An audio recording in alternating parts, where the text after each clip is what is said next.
Bayangkan, seorang anak yatim piatu yang baru berusia 10 tahun, kehilangan segalanya, ayah, ibu, dan harapan. Ia diserahkan kepada pamannya, satu-satunya keluarga yang tersisa. Tapi siapa sangka, bukan kasih yang ia dapat, melainkan penderitaan. Harta peninggalan orang tuanya dijual satu persatu. Ia dibiarkan kelaparan, sekolah pun hampir putus. Hingga suatu hari, kebusukan itu terbongkar. Dunia seakan runtuh bagi sang paman, tapi justru saat itulah dunia baru terbuka bagi sang anak. Dari penghinaan, ia bangkit. Dari kegelapan, ia bersinar. Dan dari harta yang dikhianati, tumbuh berkah yang tak terduga. Inilah kisah tentang amanah yang dilanggar, dan doa anak yatim yang mengguncang langit. Jakarta memang tak pernah tidur. Di antara hiruk-pikuk kendaraan dan gedung-gedung tinggi, ada kisah yang nyaris tak terdengar, kisah seorang anak yatim piatu bernama Nisa. Di usianya yang baru menginjak 10 tahun, ia sudah merasakan sepi yang dalam. Kedua orang tuanya meninggal dalam kecelakaan tragis di tol dalam kota, meninggalkan Nisa dalam pelukan dunia yang dingin. Ia lalu diasuh oleh satu-satunya kerabat yang tersisa, Pak Harun, adik dari ayahnya. Pak Harun tinggal di daerah padat penduduk di pinggiran Jakarta Timur. Rumahnya sempit, namun cukup untuk menampung Nisa. Awalnya, ia terlihat tulus menerima amanah itu. Orang-orang sekitar pun memujinya karena mau menampung keponakan dalam kesulitan. Namun, diam-diam, Pak Harun mulai tergoda oleh satu hal, warisan yang ditinggalkan orang tua Nisa. Ada tabungan cukup besar atas nama Nisa dan sebuah rumah kecil di kawasan strategis yang kini disewakan. Semua itu berada di bawah kuasa wali Nisa, dan itu adalah Pak Harun sendiri. Ketulusan perlahan digantikan perhitungan. Ia mulai melihat Nisa bukan sebagai anak yatim yang harus dilindungi, tapi sebagai jalan pintas untuk hidup lebih enak. Nisa, dengan mata sayunya, tak pernah menyadari bahwa dunia yang kini merawatnya, diam-diam sedang merampas haknya. Hari itu hujan mengguyur Jakarta tanpa henti.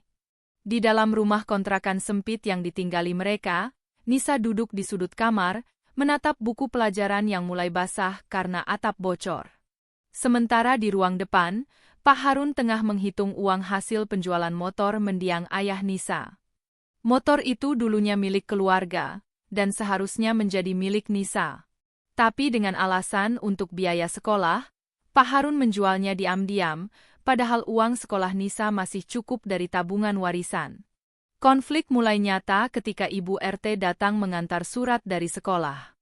Nisa belum membayar uang seragam baru, padahal seharusnya uang itu sudah diberikan oleh wali sahnya Pak Harun. Dengan malu, Nisa hanya bisa menunduk. Malam harinya, dengan suara pelan, Nisa bertanya, "Paman, uang seragam aku belum dibayar ya?" Wajah Pak Harun langsung berubah. Nada suaranya meninggi, "Kamu jangan banyak tanya. Makan aja masih dari saya." Sejak saat itu, Nisa mulai merasa ada yang tidak beres. Ia tak lagi menerima uang jajan seperti dulu. Buku-bukunya rusak, tapi tak diganti. Bahkan untuk keperluan sekolah dasar pun, Pak Harun selalu beralasan tak ada uang. Padahal, beberapa tetangga mulai melihat perubahan gaya hidup Pak Harun. Ia membeli ponsel baru, sering jajan kopi mahal di warung, dan bahkan mulai bermain judi online. Tanpa sadar, ia telah membuka pintu dosa besar memakan harta anak yatim yang bukan miliknya. Hari-hari Nisa semakin berat. Ia mulai sering datang terlambat ke sekolah karena harus berjalan kaki lebih jauh. Pak Harun telah menjual sepeda peninggalan ayahnya. Bekalnya hanya sepotong roti atau kadang tidak ada sama sekali. Ia mulai sering duduk menyendiri di pojok kelas, menghindari teman-temannya yang heran kenapa anak sekecil itu tampak begitu murung. Sementara itu, gaya hidup Pak Harun terus meningkat. Ia mulai mengubah rumah kontrakannya dengan mengecat ulang dan membeli perabot baru. Semua itu berasal dari hasil mencairkan deposito atas nama Nisa. Ia bahkan menjual rumah warisan almarhum ayah Nisa dengan dalih butuh modal untuk usaha. Padahal, usaha itu tak pernah ada. Uangnya habis untuk perjudian, rokok mahal, dan hiburan malam. Ibu RT dan beberapa tetangga mulai mencium gelagat aneh. Harun kok makin gaya ya? Tapi keponakannya makin kurus, bisik seorang tetangga. Desas-desus mulai menyebar. Namun, tak ada bukti. Semua dokumen ada di tangan Pak Harun, dan Nisa terlalu polos untuk memahami apa yang sedang terjadi. Suatu malam, Nisa memergoki Pak Harun tengah marah-marah karena kalah judi. Ia membanting ponsel dan berteriak, "Andai bisa cairin tabungan anak itu lagi, pasti bisa balik modal." Hati Nisa tercekat. Ia mulai mengerti harta peninggalan orang tuanya bukan digunakan untuk kebaikannya, melainkan sedang dilenyapkan perlahan oleh orang yang seharusnya menjaganya. Pagi itu, Nisa dipanggil oleh guru BK di sekolah. Wajah gurunya tampak prihatin. "Nisa, ibu hanya ingin tahu, kamu masih tinggal sama pamanmu kan?" Nisa mengangguk pelan. Sang guru menghela napas, lalu menghubungi pihak yayasan sosial tempat Nisa pernah terdaftar sebagai anak binaan saat orang tuanya wafat. Rupanya, salah satu guru Nisa mulai curiga karena kondisi anak itu semakin memprihatinkan, padahal kabarnya ada warisan untuk biaya hidup Nisa. Pihak yayasan pun mulai melakukan penelusuran. Mereka menemukan kejanggalan. Rekening tabungan atas nama Nisa sudah hampir habis. Rumah warisan dijual. Bahkan motor dan barang peninggalan orang tuanya raib entah kemana. Yayasan pun berkoordinasi dengan Dinas Perlindungan Anak dan langsung melakukan kunjungan ke rumah Pak Harun. Saat mereka tiba, Pak Harun sedang bermain slot di ponsel dengan santai. Wajahnya langsung panik melihat rombongan datang bersama polisi dan petugas dinas. Nisa hanya berdiri gemetar di belakang pintu. Salah satu petugas mendekati dan memeluknya. "Kamu nggak apa-apa ya, Nak?" Pak Harun tak bisa mengelak saat ditunjukkan bukti transfer dan pencairan dana dari rekening Nisa. Semua dilakukan tanpa izin pengadilan, padahal ia hanya wali, bukan pemilik harta.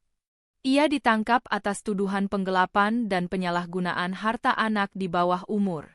Tangisan Nisa pecah, bukan karena senang, tapi karena luka batinnya akhirnya diakui oleh dunia. Setelah Pak Harun ditangkap, Nisa resmi diasuh oleh Lembaga Perlindungan Anak yang bekerja sama dengan yayasan sosial. Ia dipindahkan ke sebuah rumah aman di Jakarta Selatan, di mana ia mulai hidup bersama anak-anak yatim lainnya yang mengalami nasib serupa. Meski masih sering menangis diam-diam, setidaknya kini ia merasakan apa itu ketenangan dan kasih sayang yang tulus. Pihak yayasan bekerja keras untuk mengurus pemulihan hak-hak Nisa. Beberapa aset yang sempat dijual secara ilegal oleh Pak Harun berhasil dilacak. Meskipun tidak semuanya bisa kembali, tapi tabungan pendidikan Nisa kini mulai dipulihkan oleh donatur yang tergerak oleh kisahnya. Bahkan seorang pengacara muslimah yang terkenal dengan kiprah sosialnya, turun tangan langsung menangani kasus tersebut. Di sekolah barunya, Nisa mulai kembali tersenyum. Ia diajarkan tentang hak-haknya sebagai anak yatim, tentang bagaimana Islam menjunjung tinggi kehormatan dan hak mereka. Ia juga rutin mengikuti pembinaan keagamaan dan belajar menulis, bakat yang selama ini tersembunyi karena tekanan hidupnya. Sementara itu, Pak Harun menghadapi proses hukum. Dalam persidangan, ia hanya bisa menunduk ketika hakim membacakan vonis.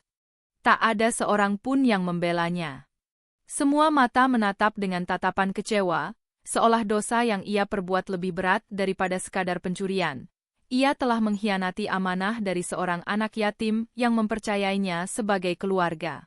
Beberapa tahun berlalu, Nisa tumbuh menjadi gadis remaja yang tegar dan cerdas. Ia sering diundang menjadi narasumber dalam kegiatan sosial yang membahas perlindungan anak yatim dan pentingnya amanah. Di hadapan para siswa dan orang dewasa, ia berbicara lantang. Harta anak yatim bukanlah untuk dipakai sewenang-wenang. Itu titipan Allah. Siapa yang mengkhianati amanah itu, maka bersiaplah menghadapi murkanya. Cerita Nisa menjadi viral di media sosial dan dijadikan bahan kajian oleh banyak lembaga dakwah dan penyuluhan sosial. Kisahnya menyadarkan banyak orang bahwa mengurus anak yatim bukan hanya soal memberi makan, tapi soal memelihara martabat dan hak mereka dengan sungguh-sungguh. Sementara itu, Pak Harun menjalani hukuman penjara dengan hati penuh penyesalan. Di dalam sel yang sunyi, ia mengingat wajah polos Nisa yang dulu pernah memanggilnya paman dengan penuh harap. Penyesalan tak lagi bisa mengembalikan apa yang telah ia rusak. Ia menulis surat panjang kepada Nisa, meminta maaf namun Nisa belum menjawab.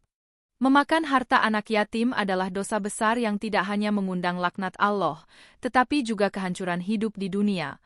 Allah Subhanahu wa Ta'ala berfirman dalam surah An-Nisa ayat 10. Sesungguhnya orang-orang yang memakan harta anak yatim secara zalim, sebenarnya mereka itu menelan api ke dalam perutnya dan mereka akan masuk ke dalam api yang menyala-nyala, neraka. Semoga kisah ini membuka mata dan hati siapapun yang pernah bersentuhan dengan amanah, terutama kepada mereka yang diamanahi menjaga anak yatim. Karena kelak, setiap tetes air mata anak yatim akan bersaksi di hadapan Allah.